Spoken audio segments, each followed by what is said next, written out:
equals does your device need fixing? We offer a free diagnosis. We pick up and deliver right to your door, no calls or travel needed.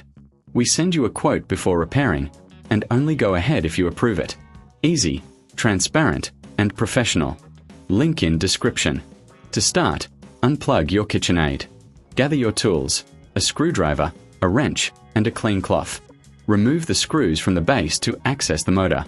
Keep these screws safe for reassembly. Once open, inspect the internal components for any signs of wear or damage. Clean any dust or debris you find. Next, disconnect the old motor. Take note of how the wires are connected for easy reassembly. Replace it with the new motor, ensuring all connections are secure. Remember, a professional diagnosis without obligation can help if you're unsure. Reassemble the base, tightening the screws firmly. Before you plug it back in, do a final visual check to ensure everything is in place.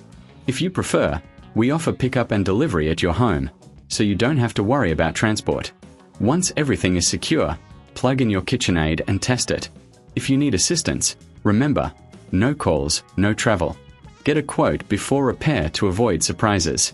Enjoy your perfectly functioning KitchenAid. Does your device need fixing?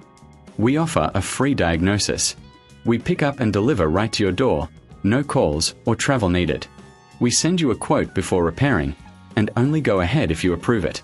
Easy, transparent, and professional. Link in description.